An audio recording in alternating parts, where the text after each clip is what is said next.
Promesse biblique du jour, bonjour à tous. Crucifier la chair, quelle est la part qui nous revient? Aujourd'hui, la deuxième et dernière partie. Dans la première partie, nous avons vu ne pas se tromper de combat, qu'il fallait être sobre et résister avec une foi ferme, sachant que les mêmes souffrances sont imposées à vos frères dans le monde. C'est dans 1 Pierre, chapitre 5, verset 9.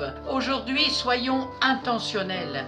Toutes les épreuves où toutes nos incompréhensions ne viennent pas uniquement des ténèbres et de ses démons, mais aussi de notre chair. Il est important de ne pas oublier ce point fondamental. Dans les versets traitant du combat spirituel contre les ténèbres, les verbes d'action sont rares et il apparaît plus clairement que la croix nous a donné l'autorité nécessaire à la victoire contre elle dans nos vies.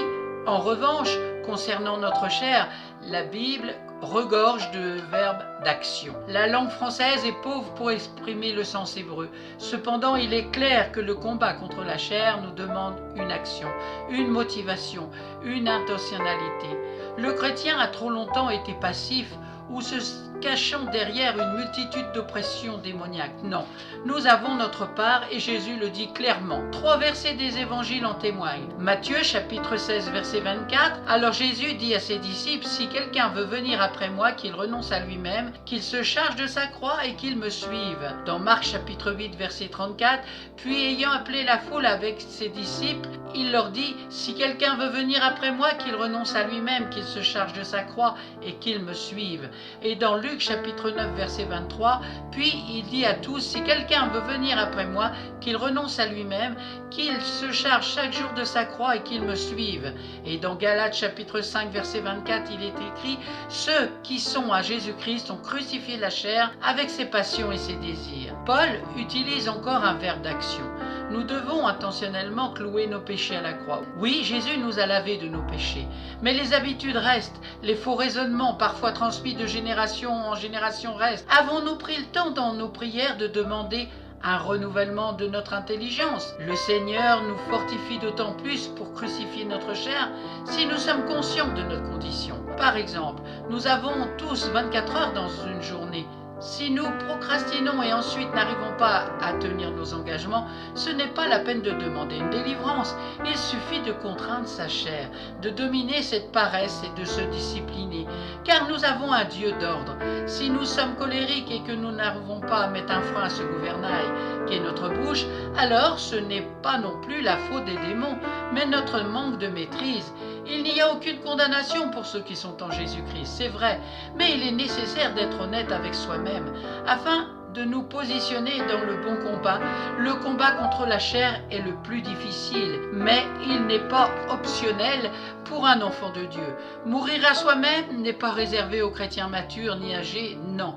La Bible, dans Colossiens chapitre 3 verset 5, nous le signale clairement. Mortifiez donc vos membres qui sont sur la terre, la fornication, l'impureté, les affections déréglées, la mauvaise convoitise et la cupidité qui est de l'idolâtrie. La parole de vie est claire, nous avons la victoire en Jésus-Christ, mais pour marcher pleinement dans cette victoire, durement payée, nous devons remplir notre part. Soyons des chrétiens actifs et intentionnels, mourons à nous-mêmes, car le Saint-Esprit ne cohabite pas avec la chair. Dans Galates chapitre 5 verset 17, il est écrit « Car la chair a des désirs contraires à ceux de l'esprit, et l'esprit en a de contraires à ceux de la chair. Ils sont opposés entre eux, afin que vous ne fassiez point ce que vous voudriez. » Résister au diable, oui. Luc nous le dit, et là aussi c'est un verbe d'action. Nous devons intentionnellement lui résister, mais Paul nous exhorte à totalement crucifier notre chair dans Romains chapitre 6 versets 12 à 13 où il est écrit que le péché ne règne donc point dans votre corps mortel et n'obéissez pas à vos convoitises, ne livrez pas vos membres au péché comme des instruments d'iniquité, mais donnez-vous vous-même à Dieu comme étant vivants de mort que vous étiez et offrez à Dieu vos membres comme des instruments de justice. Le sang de Jésus a lavé nos péchés, mais notre chair nous poussera toujours à y retourner. Dominons-la, prenons autorité sur elle, chaque jour en résistant et en la crucifiant petit à petit. Cette chair putride sera totalement dominée par l'Esprit Saint. Alléluia. Soyons intentionnels. Merci Saint-Esprit parce que tu nous aides dans cette démarche. Merci parce que tu nous aides à aller de l'avant et à reconnaître ta parole comme puissance de vie dans chacune de nos vies. Merci. Merci Père pour ta patience, ton amour et ta grâce qui nous accompagne tous les jours. Dans le nom de Jésus. Amen. Merci à vous d'avoir pris du temps, d'avoir écouté Promesse biblique du jour. Aujourd'hui, c'était Crucifier la chair. Quelle est la part qui nous revient? C'était la deuxième partie. La première partie, c'était ne pas se tromper de combat. Et aujourd'hui, nous avons vu soyons intentionnels. Voilà de bons conseils pour aller de l'avant. Je vous souhaite bon courage, bonne méditation. Prenez bien soin de vous. Et je vous dis à très bientôt.